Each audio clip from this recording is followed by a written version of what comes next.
So I just watched or finished watching the Angry Joe Angry Reaction collab video with G Fuel, Game Fuel, if you will, on the Xbox and Bethesda E3 presentation from about a day or so ago.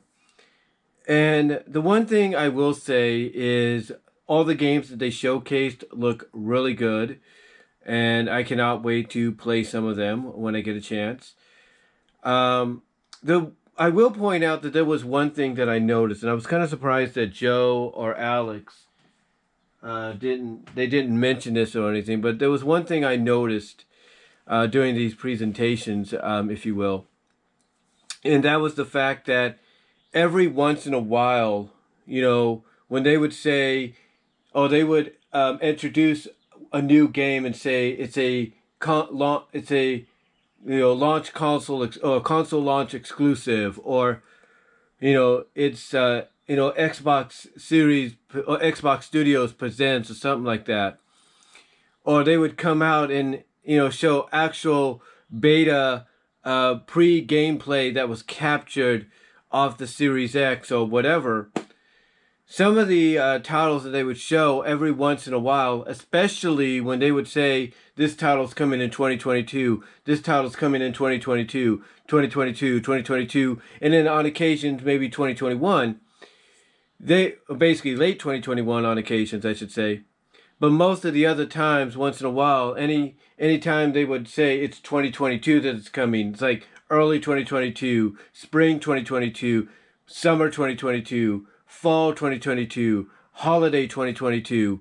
In fact, one of the first games they showed was the Starline one. I think that's what it's called.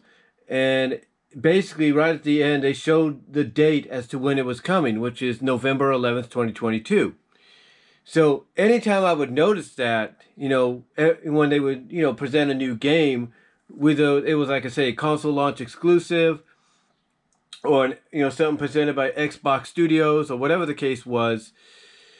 Anytime I would see that, they would only advertise playability on two settings or three settings, and that was PC gaming, Windows 10, Windows 10 PC gaming, Xbox Cloud gaming, and Xbox Series X/S.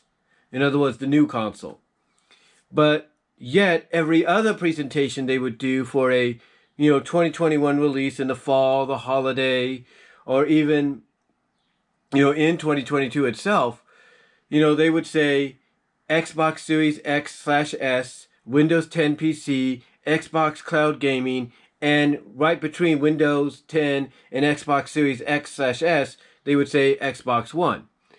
But again, that was every other presentation. It basically was in a pattern, is what it was. It's like, they would do a few that would basically be 2022 releases, and would be advertised mainly for the Xbox Series X/S, and then once in a while they would do a few more games, and some of them would say the same thing, but they would have the inclusion of the Xbox One.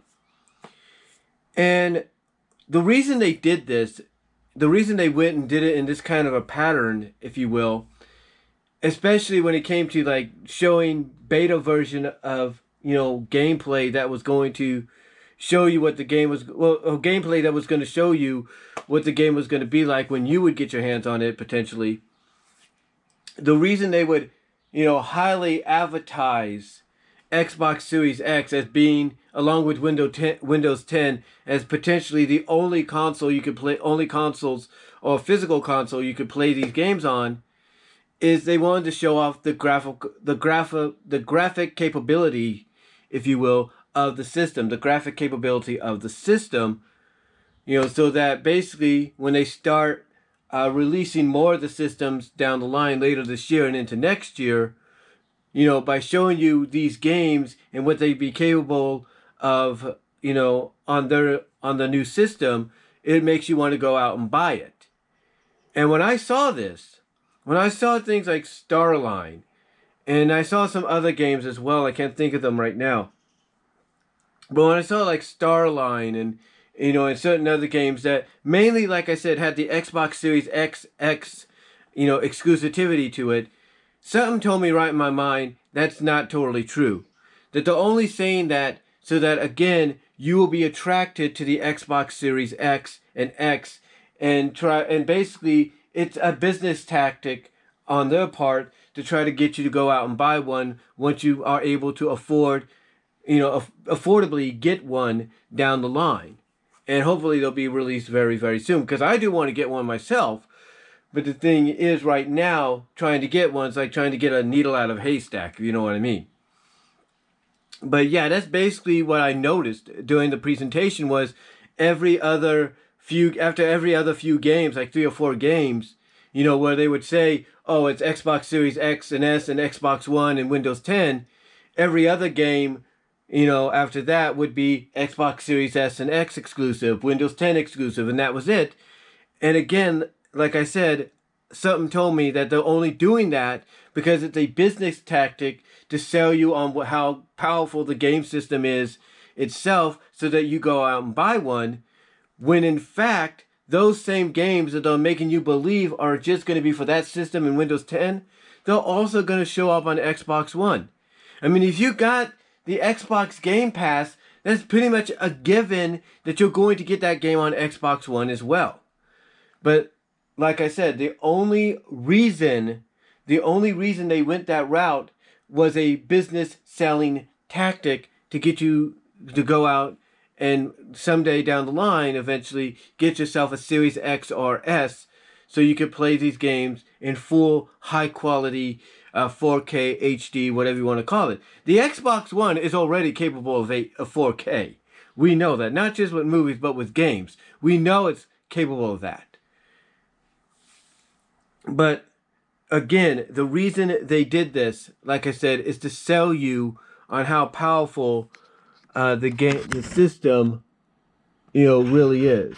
As I just take my time there, is to sell you on how powerful the system is, which is why they would capture footage through the Xbox Series systems and consoles instead of the Xbox One.